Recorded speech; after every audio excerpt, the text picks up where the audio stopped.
This program is brought to you by First National Bank of Botswana. FNB, how can we help you?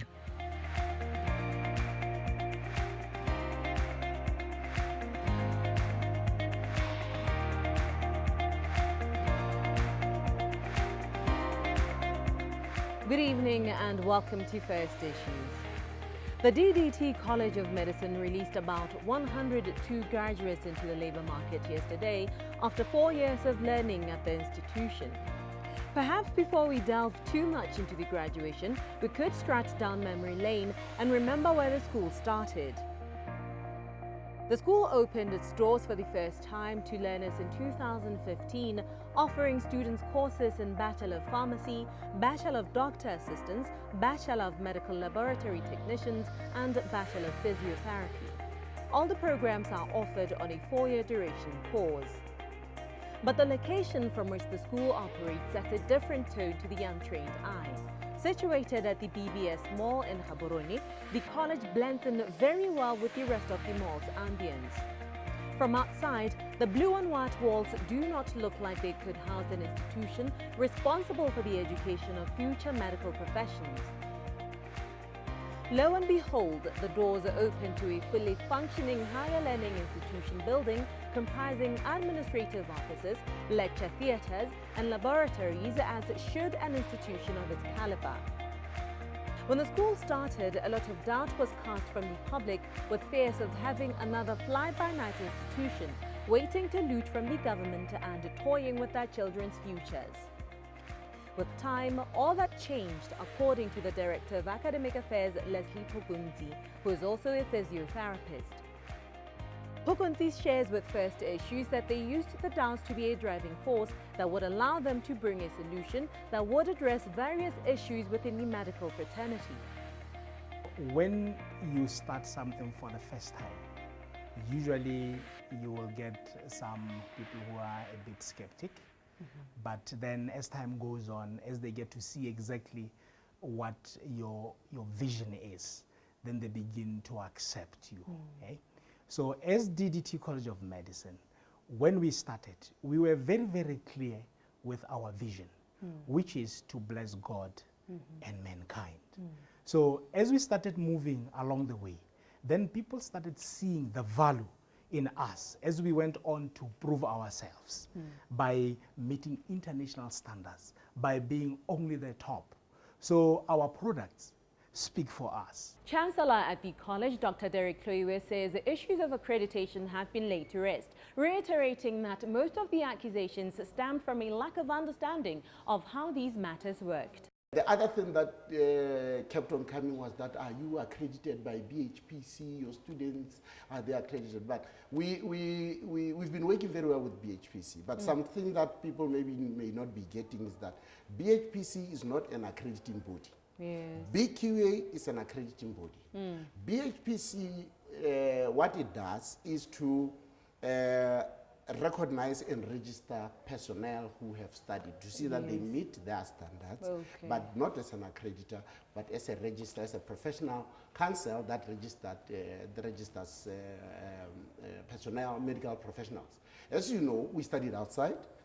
BHPC did not go to accredit the colleges we were coming from. No, they just determined that the college that we had was okay, so they recognize and register. And we have worked very well with them. And we have actually now went with their standards and managed to do so. We are just in the completion phase of this, so it's not really a big problem, because now even where they are with the students, the quality that they've been seen with our students now rotating, even in government hospitals. Yes. By the way, we had a memorandum of understanding with MOU that we signed with Ministry of Health. Yes. And the good thing is that now that enabled, this great support by Ministry of Health enabled our students now to get into all the hospitals to help their people and to be seen and greeted now with their, in a setting of real life patients. Fortunately or unfortunately, because people spoke of employment, DDT College of Medicine students are employable and already have been employed prior to graduation. Who can say as a college that my student can? Because you can get employed while they are, before they graduate. You will notice that in very good institutions overseas, Harvard and the Princetons, people come and interview, companies come to interview good students so that they take them before they get onto the market. Yes. And we are already experiencing that with our charter class. Pukunti says that the school's curriculum is pegged against international medical standards to ensure what they deliver is above what is expected locally. Not only that, but post-graduation, the learners would have a better chance at succeeding in international labor markets. There is a crisis. There is a global crisis.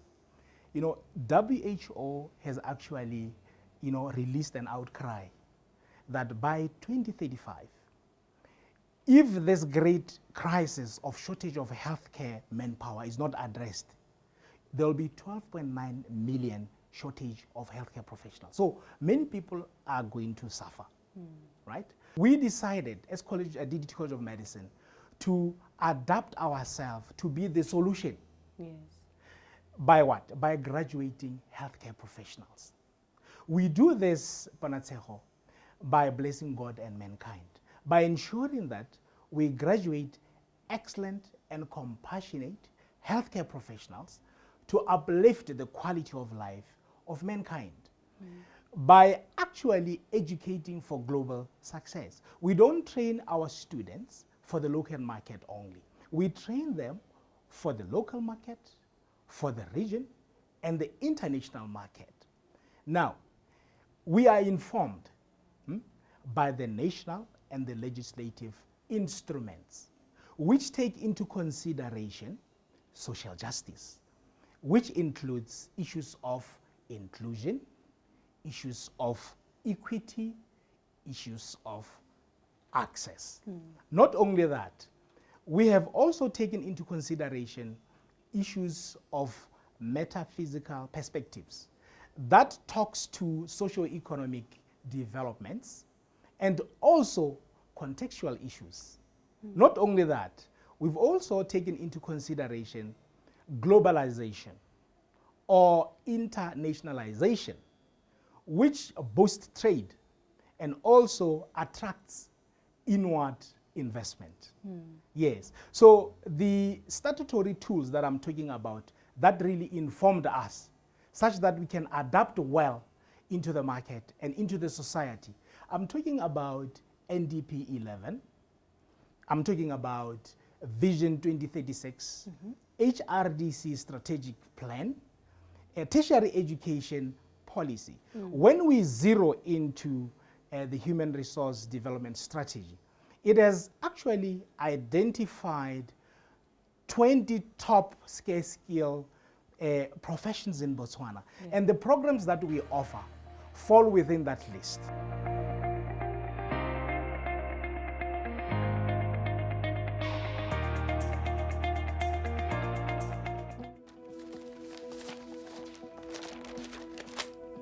When running a business means Where did I put that receipt? we can help you with instant accounting, free software that does your bookkeeping for you.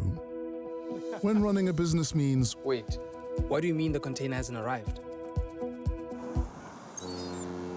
we help protect your business from risk with Mohwebi Insurance. And when it means How do we pay our staff that don't have bank accounts? we help you make multiple payments directly to people's phones with e-wallet bulk send. At FNB, we're constantly innovating to help business owners at every stage of their journey.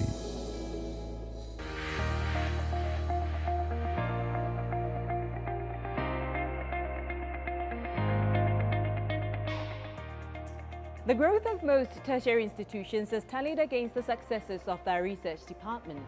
According to Science Meg, about 55% of all work at tertiary level should be on research. Head of research at the college, Ororogile Mokate, says the products of the research are a result of students' practical work. We are doing two types of research. We do the allopathic research, which is basing on the local raw materials or indigenous knowledge that we have, and also we are doing clinical research. This lab, basically, as you can see, we are making products For these products to be made, it emanates from students' research activities and students' certain practical exams or practical sessions that they do, where we tap in onto the local available raw materials as a way of trying to develop products that are having the signature of Botswana. The department has taken to producing items such as soaps, perfumes and other cosmetic consumables.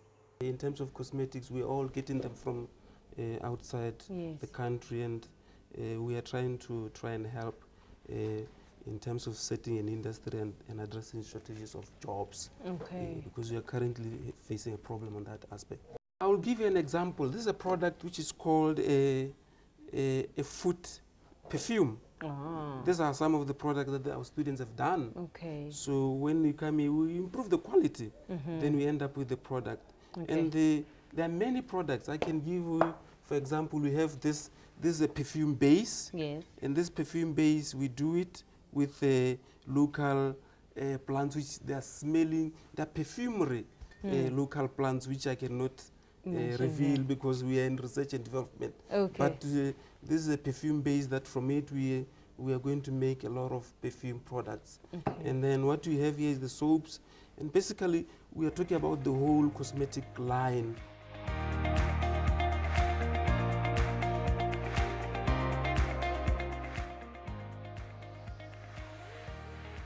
After all this, September 16, 2019 marked the end of a battle well fought by both the staff and graduating students, as all that happened in the last 4 years has led to this very moment, Graduation Day. We spoke to Eunice Mujiwa, a graduate of Bachelor of Pharmacy, and Edmund Kabaetela, who's a graduate of Bachelor of Physiotherapy, about their experience at the college and what they look forward to the most. It wasn't a smooth journey, I can say that. There were a lot of challenges because medical courses, you don't have to sleep, you have to study very hard. But because of the perseverance, the love and the passion for the course that I was pursuing, which is Bachelor of Pharmacy, I made it this far. And I must say that it's not the load that pulls you down, it's how you carry the load. So when you're given pressure, when you're surrounded by pressure, how do you handle the pressure? So that's how I made it this far. I have a lot of plans that I have to pursue after this, be it research and serving the community. Yeah, that's basically it. Yeah.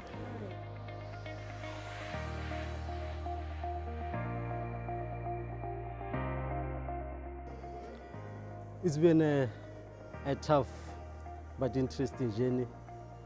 We've been through some challenges, but some challenges can make you grow and some can destroy you.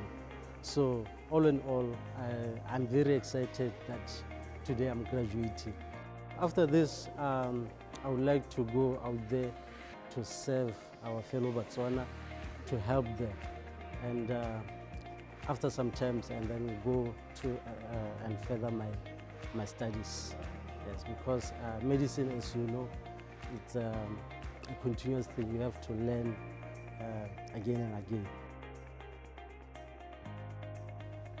The team at First Issues wishes all graduates prosperity and success in all their future endeavors. After the break, we speak to insurance consultant Israel Gazimora at the 3rd Annual Insurance Institute of Botswana Conference about innovative insurance products as drivers to sustainable market development. Stay tuned to First Issues. We'll be right back.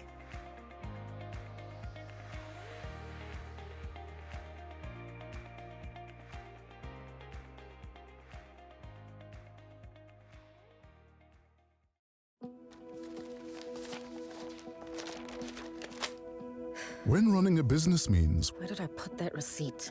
we can help you with instant accounting, free software that does your bookkeeping for you. When running a business means Wait, what do you mean the container hasn't arrived? we help protect your business from risk with Mohwebi Insurance. And when it means How do we pay our staff that don't have bank accounts? we help you make multiple payments directly to people's phones with e-wallet bulk send. At FNB, we're constantly innovating to help business owners at every stage of their journey.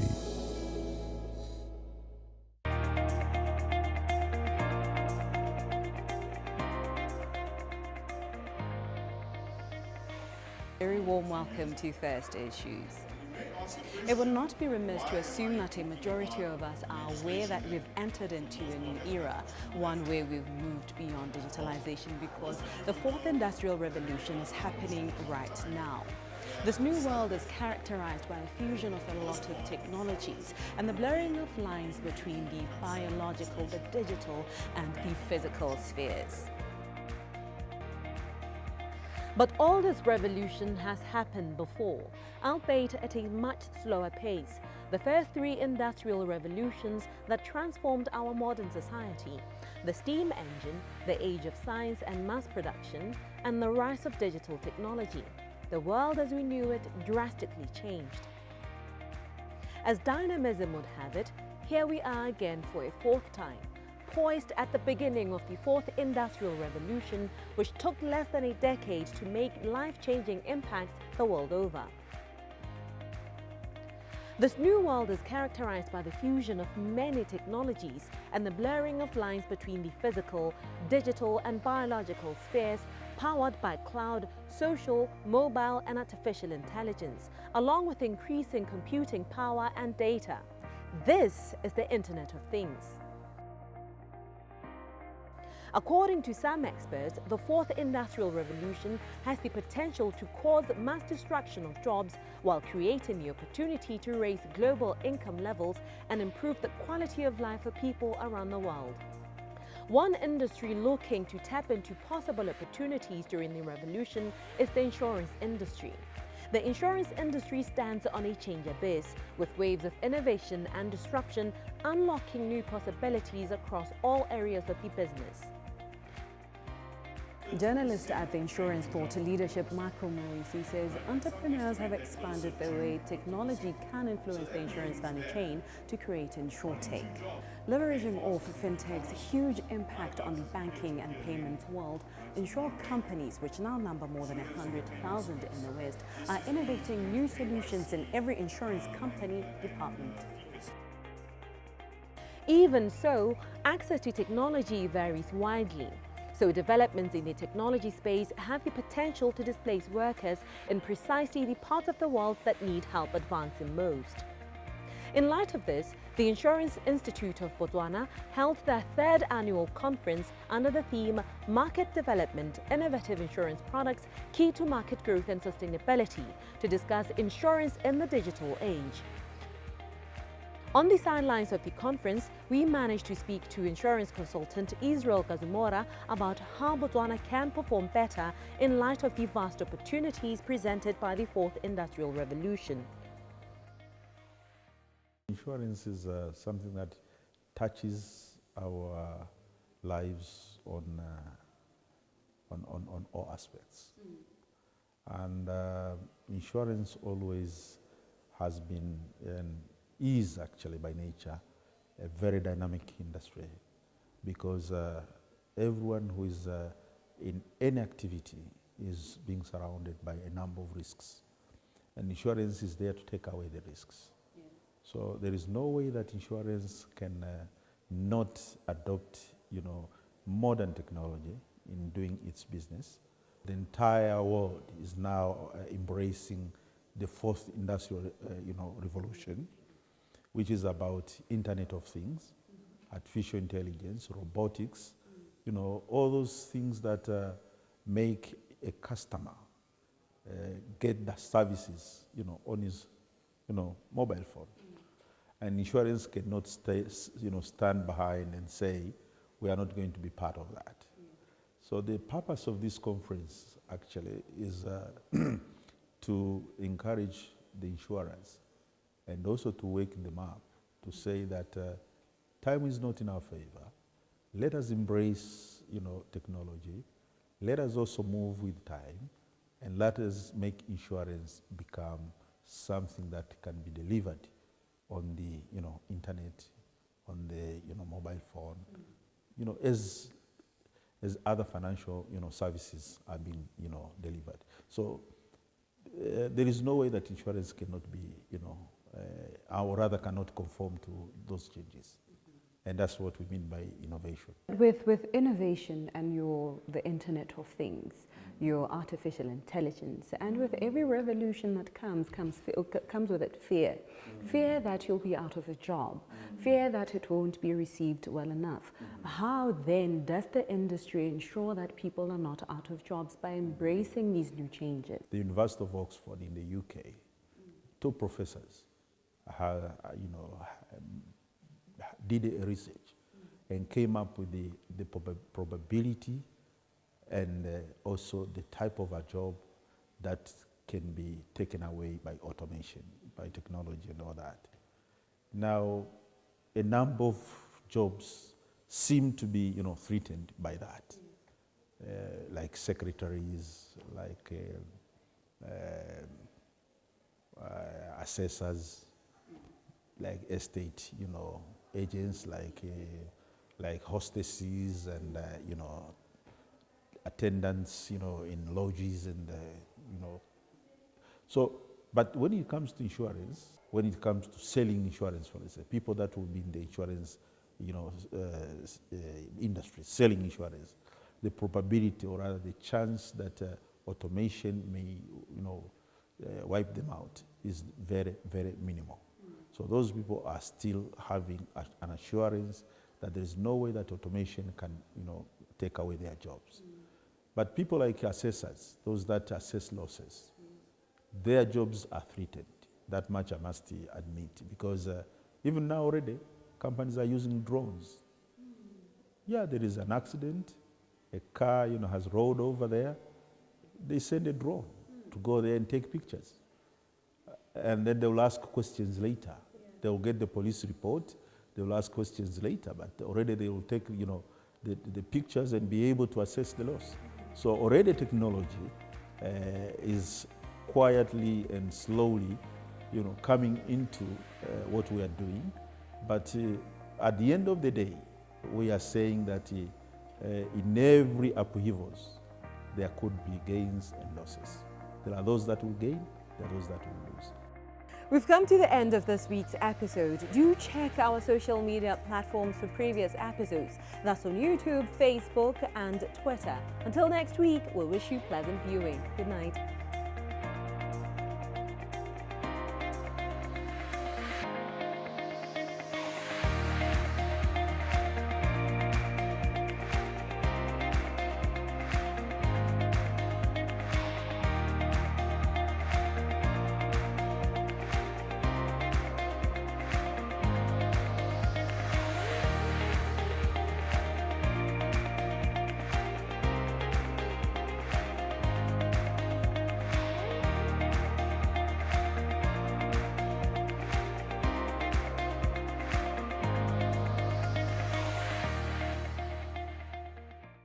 This program was brought to you by First National Bank of Botswana.